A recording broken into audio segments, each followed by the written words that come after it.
Hey everyone, Reaper here again with another video. This time it's another video that talks about inspiration, but it's not throughout the whole video. What I want to say is this video, I was inspired to make this video after watching another video.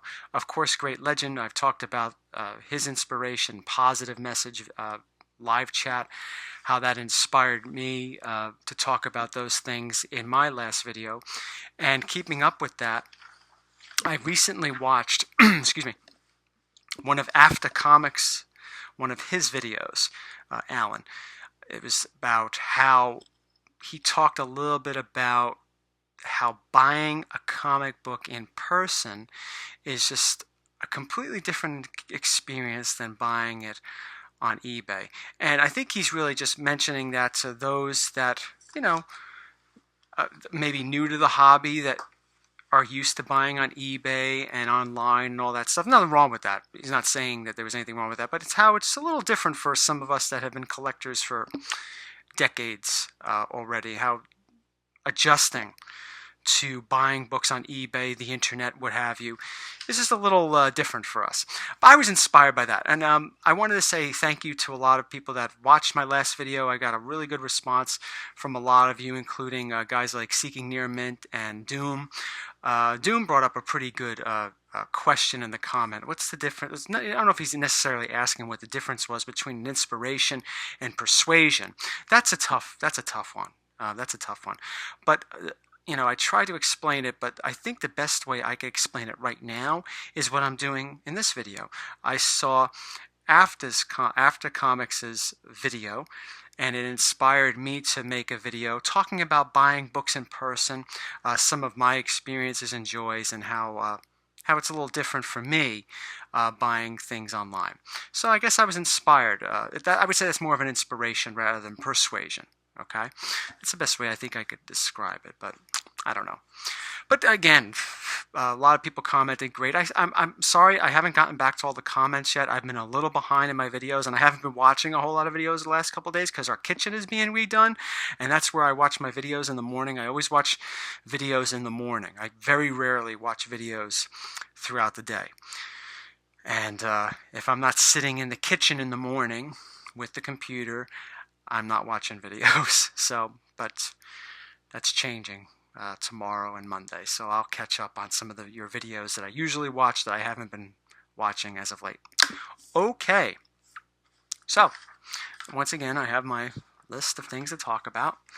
Once again, Alan, AFTA Comics, I think it was a great topic you brought up, and that's, as I've been saying, I was inspired to do pretty much a response to it in this video. For me, as a person that started collecting in the 90s, almost 30 years ago, right? Another few years for me, another 5 years, it'll be 30 years collecting. So I've been collecting for about 25 years. I think that's the correct math. This March, next month. So for me, we didn't have the internet back then, or I don't think we did, or at least it wasn't available to the public as it is today. So most of us went to comic book stores, which is a lot of what we do now, right? I mean, a lot of us go have our pull list and we see wall books and all that stuff. A lot of us still go to the cons, so that hasn't really changed. But I think, though, I think it's a lot easier to buy things on eBay today. I must admit, I like doing it too. I really do. Especially when you can make an offer on things or seeing something on Instagram. It is a different experience. But I get what Alan was saying, where it's just a completely different, I think, joy from buying in person. I have this time I have a couple of books to show. These are not books that you haven't seen before, but they each have a little bit of a story on when I bought them. These are all books I bought in person, okay? And how for me it was an event. And that's the way I could really sum it up. Buying books, going to a con, when I was growing up, that's how I usually got my books, or at least the big books. Because my local comic book shop in the town in which I grew up in, they didn't have wall books. They just, I just went there to get, the latest Spider-Man, Amazing Spider-Man, Spawn book. And that was it. Or supplies, like cards, when I was still collecting cards, and bags and boards and all that stuff. So I didn't go there and see, you know, 60s, 70s, or even 80s books up on a wall or behind a case or anything. I had to go to one of those local cons that were in hotels or at uh, certain church halls and all that stuff, or other types of halls. Uh, to see dealers that specialized in not only some recent books, modern books from back then, but also vintage. And I remember for me, it was like an event. It really was. It was like, your birthday when you're a kid, or even maybe right now, what are you going to get for your birthday? Or what are you going to get for Christmas? Or, something like that. There was a build-up. So whenever I would look in the Wizard magazine, I don't have one with me right now. I guess I should have pulled one out. But whenever I go into Wizard magazine and find out about where these little cons were, I would be so excited. Oh, 2 weeks from now on Saturday, the con's going to be here in town, or it's going to be in the town over. I just can't wait. I have my money saved up and try to use it as best I can for this month. So it was an exciting experience. And the first con that I could remember where I really brought home some good memories was when, and I talked about this in my history videos, when I brought this one home. Right? It was a day before. It was like the day before New Year's Eve, and I told this in a comic book. I ended my comic book collecting history part 1, showing this book and telling the story. It was an awesome experience. It just felt so good to go into the con, seeing a book, and eventually wind up getting it as my father bought it for me. But it's much different, I found, than waiting for a book to come in the mail. I ordered books in the mail back then too, from places like 1 Million Comics earlier in the year, and there's anticipation, of course, but it was different. It's different than going to a con like a month, 2 months later. Actually, this is 24 years ago. I think another week from now when I got this. And it was a real event for me, like going to a con and being able to see all the books, some of which I could get, some of which I could not get, and making the decision to finally choose the one I want to take home with me. And I always remember that con. I mean, things are a little cloudy, because it was a long time ago. But I remember walking around, seeing every dealer circling, snaking the room, and finally coming up to the last dealer and making a decision to get this one. And there was a lot of risk in that. Not being educated as well on comics as I am today, not knowing about the value stamp, which thank God it's in there, not knowing about restoration and all that stuff, which this doesn't have, and picking up a high-grade copy. It's about a 9.0. And I always think about it. There are cons I've been to where I've bought books in person that are sometimes a little hazy for me. I don't really remember the exact con when I got New Mutants '98, although I did get it in person. I didn't order it through one of those places that you could, like Mile High or anything like that. But I couldn't remember when in '94 when I got that, but I could remember certain books exactly when I got them. And the last one from that time, from the old school, was around my birthday of 1994 when I got this. I went there specifically looking for this book because I was a big X-Men fan. I needed Sabretooth, and I found him, and I came home with him. So it's definitely something. I remember even the dealer. I remember what he said to me. I remember the way he looked. I remember the position his booth was at the hotel. It was in the back, not necessarily near the front. I remember everything, and it's to me that enriches the experience. I'm one for nostalgia. Okay, I have, as you can see, I have vintage video games here. I like to go back to that era. I wouldn't want to. Let me rephrase that. I like remembering that era. I certainly wouldn't want to live back in that era. It's not like I want to go back and live in 1994 or anything like that. Believe me, I don't. I really don't. But I have the ability to travel back in my mind and pick the good moments and relive them, you know, instead of actually going back and reliving all of that again. No, thank you. But that's what these things are. As Luther Manning often says, these are paper time machines. What did he say? He said, like, I'll show you this. This is X-Men 2 for Genesis. He called this a silicon time machine because, you know, it's a game and all that stuff. You could call these whatever type of time machines you want, but they definitely do take you back to a happier time. And I think buying in person, obviously, attaches you to those things. I don't necessarily remember when I bought this book off of eBay or anything like that. And don't get me wrong. I don't want any of this to be misconstrued. I'm not saying that buying on eBay or anything is bad. I do it all the time. I buy online all the time. Those are great. You know, it's great. You can find deals. You can find exactly what you're looking for. And to be quite frank, it's a lot easier than back in the day, or even going to cons where people hike up the prices. I recommend buying online. I'm just being nostalgic on, sometimes buying in person, though, when you're looking for that certain book, and you find it in person, you find it for a good price, it creates a cool memory, you know. Now let's get to recent years. I went to the New York Comic Con in 2014. I went to the Comic Con for the first time in 2014, and I went there with a list, of course. I think some of us go with lists or ideas on what we'd like to get, and it's always cool. I will say this though. Actually, I'll save it for the next two books. But I went there with this book as my number one book to get. And you might be saying to yourself, really? You went there looking for Primer 2? Not a Batman book? No, I wasn't looking for a Batman book. I was looking for Primer 2. A nice copy of it. And that only enriched the experience for me, because obviously I got it. But there were a couple of... at the New York Comic Con, it's packed.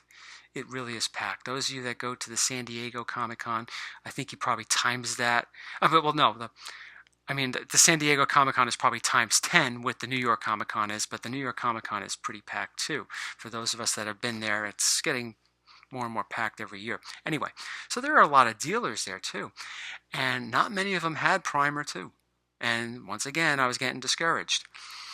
The few that did have Primer 2, as you know, this is as you can see, it's pretty much an all-black comic.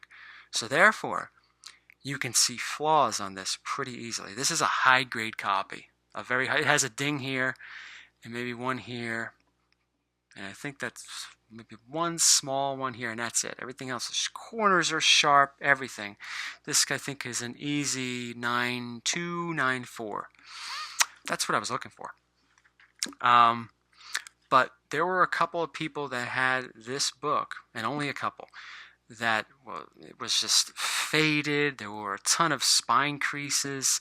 It didn't look nice, and of course they wanted top dollar for it. That's one of the drawbacks, like I mentioned earlier, going to cons. People will hike up the price because I guess they got to pay for those tables that they paid a lot of money for, right? But I wasn't going to spend the money until I went to one of the last booths, as it always happens with me, and I found this copy right here, and I said, hell yeah. And it just made it memorable. You know, every time I think of the New York Comic Con 2014, yeah, I got other books, but, you know, like, oh yeah, I remember I got this one and that one, but this is the first one that comes to mind. It really does, and it's a good memory. Just want to talk about a couple other recent purchases in person. Now these here, one of the joys of buying a book in person is sometimes when you go into a store and you purchase a book that you didn't know you were going to get. You didn't go in there thinking that you would get this book that day or ever. And I have the next two books, the final two books of this video, on my journey in the paper time machine, number one was this one, Fantastic Four #1. Low grade copy for sure, but I'm happy with it.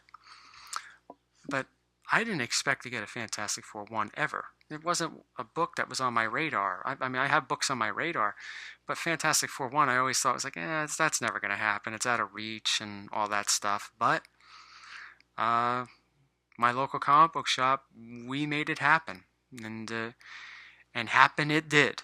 And it was something that was definitely one of my comic book highlights of last year. I think this is the #1 purchase for me last year, just because of what it is and the fact that I have that memory of buying it in person and not even planning to buy it, not walking into the shop, not expecting to make a deal for this book or to put the deal in motion for a Fantastic Four #1. No way. That's like, to me, that was out of reach. I was looking for a Fantastic Four #5, not a 1, so that was definitely a great memory. And for the memory, it's a similar memory, this coming from this year, going to that same comic book shop. And there's a little bit of a story in it. And, was picking up this book, Incredible Hulk #1. Here's a bit of a story with this one. Like I said, I bought it from the same comic book shop, and I remember the same position. Me and the guy, we took a picture with it. For those of you watching that saw my post on Instagram, you saw the dealer that sold it to me, we took a picture with it, and I'll always remember that corner of the shop. Every time I go into the shop now, which is relatively soon after I purchased this book, I see that corner. I'm like, yep, that's where I took the picture of that Hulk. It's always gonna be in my mind, like things like that, one of the joys of buying things in person. But a bit of a story with this book. Originally, I think it was, I'll end this video pretty soon, the beginning of the summer, the dealer purchased this huge collection from a family that was selling all the books, obviously, because let's just say the owner of the books was no longer among the living. And you're probably saying, well, so he died? Kind of gruesomely. This is a Reaper video. I can't talk about I can't make a video without mentioning something gruesome, right? So that's a bit of a downer, I guess, when you watch my videos. But anyway, they wanted to sell off this guy's collection. And he had everything. He had I think he had every Marvel Silver except for Amazing Fantasy 15. He had a copy of Amazing Spider-Man 1, which came back a 6.0. My local comic book shop guy sent them out and had them graded. Tales of Suspense 39, which I think came back either a 4.0 or a 5.0. A couple Avengers books, X-Men books, X-Men #1 books, Avengers 1 books, Avengers 4, you name it. All of them. Strange Tales 110, Tales to Astonish 35. He didn't have the 27 or the 13. But everything. So this previous owner had a lot of good stuff. And I took a photo, because I had the privilege of looking through this book raw. That and a Tales of Suspense 39. I was like, oh, could I see it? Because I never saw Hulk 1 or this close. So he let me look through it, and I made sure it was complete. And I did the same thing for the Tales of Suspense 39. And I took a picture with it, with both of them in my hands. And some people on Instagram thought I actually purchased both of them. And I was like, what are you, crazy? No way. I couldn't get the Hulk 1. It would be easier for me to get the 4.0, which we thought was about 4.5. I think it's a 4.0. Tales of Suspense 39. But I just took a picture with them. And it was pretty cool. And that was it. Then it was obviously picked up some restoration. He noticed the restoration, and it came back this restored grade. And then I said to myself, maybe I can get this book. And I wound up getting it. So it's just all part of the memories of buying a book in person. The stories that are attached to the book, and all that, I just found really appealing. And that's one of the things I liked about what Alan was talking about in that video. So he definitely inspired me to make this video, and definitely brought me back to, maybe it took out some memories that I was able to relive, some very recent, some far away, that put a smile on my face.